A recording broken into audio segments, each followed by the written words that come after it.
ভোটের আড্ডায় নানা পেশার মানুষের ভাবনা নিয়ে রাজশাহী থেকে আমাদের সঙ্গে যুক্ত হচ্ছেন সহকর্মী সৌরভ হাবিব। আমি আছি বড়কুটি পদ্মাপাড়ে। আপনাকে জানিয়ে রাখছি রেদওয়ান যে রাজশাহীর প্রার্থীরা কিন্তু দিনরাত একাকার করে তাদের প্রচার প্রচারণা চালিয়ে যাচ্ছেন। আমাদের সাথে বেশ কিছু তরুণ এবং সিনিয়র সিটিজেন আছেন, তাদের সাথে আমরা কথা বলবো। কেমন প্রার্থী দেখতে চান আগামী নির্বাচনে? ধন্যবাদ। আমার ধারণা যে এবার যে নির্বাচনটা হবে বাংলাদেশ সৃষ্টির পরে সব থেকে ভালো নির্বাচন হতে যাচ্ছে। তো যোগ্যতা তো নিশ্চয়ই থাকতে হবে, একজন মেম্বার অফ পার্লামেন্ট যিনি হবেন তার যোগ্যতা যথেষ্ট থাকতে হবে। বিশেষ করে তাকে আইন জানতে হবে খুব ভালোভাবে। ধন্যবাদ। আইনের বিষয়টি বলবেন কেমন নির্বাচন দেখতে চান? আমি চাই হচ্ছে নিরপেক্ষ এবং প্রত্যেকেই যেন ভোটটা দিতে পারে।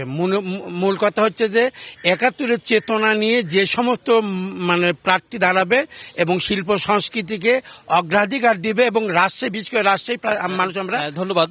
কথা শুনছিলাম, একটু বলবেন যে এবার কেমন প্রার্থীকে প্রাধান্য দিচ্ছেন আপনারা? আসলে আমরা বাংলাদেশ সৃষ্টির পর থেকেই দেখেছি যে আমাদের পলিটিক্সটা খুবই বেশি দুর্নীতিগ্রস্ত। আমরা দেখেছি আমাদের নেতা যারা আছে বা যারা রাজনীতি করে তারা অনেক বেশি পদ পদবি আর ক্ষমতার প্রতি ফ্যাসিনেটেড। আমরা চাইবো এবার যারা নির্বাচিত হয়ে আসবে অন্তত তাদের জন্য যেন জনগণের চাহিদাগুলো বেশি। ধন্যবাদ। কেমন প্রার্থীকে এবার গুরুত্ব দিচ্ছেন আপনারা? সৎযোগ্য এবং সৎযোগ্য ব্যক্তিকে নেতৃত্ব করছি, প্রার্থীকে আমি সাপোর্ট দিচ্ছি এই কারণে যে ইতিপূর্বে যারা হয়েছে তাদের বিভিন্ন রকম ল্যাকিং আছে।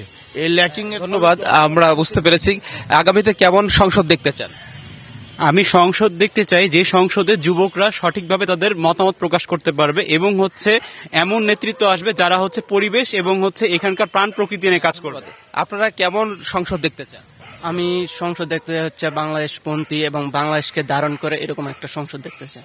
ধন্যবাদ। আমাদের কাছে আরো কিছু তরুণ প্রজন্মের আছেন, একটু বলবেন যে কেমন প্রার্থীকে এমপি হিসেবে দেখতে চান? এই ছিল আজকের মতো। আগামীকাল দেখা হবে একই সময়ে, সঙ্গেই থাকবেন।